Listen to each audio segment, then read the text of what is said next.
Activists are not waiting until this weekend to make their voices heard, though. Right now, they're calling for the end of ICE deportation flights from the King County International Airport in Seattle. And that's where we find Fox 13's John Hopperstad.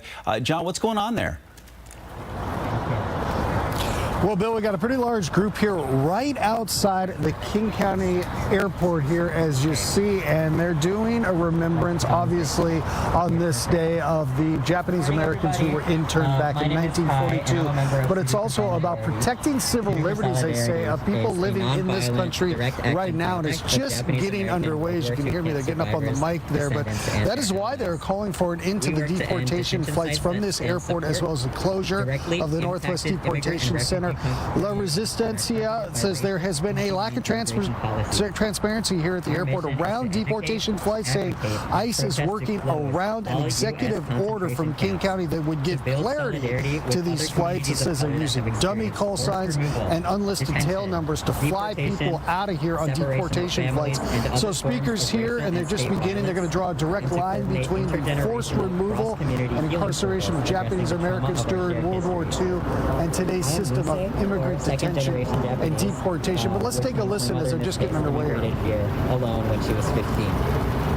I'm also from Illinois, a 2-ish hour drive north of Chicago. And where I lived outside the city, there weren't very many Japanese people. My younger sister met her first ever Japanese classmate last month, and she's 17 years old. So when I came here to study, I was delighted to learn about the deeply rooted and close-knit Japanese American community that lives here.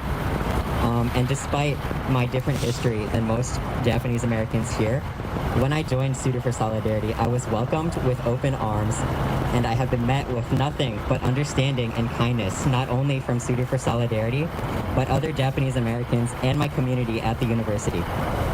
I believe that this is the solidarity part of Student for Solidarity. We support each other across communities, cultures, and experiences. And even though I don't have the same generational trauma of incarceration that many others do here, I can listen to the experience of my new neighbors, and in turn, they listen to my experiences.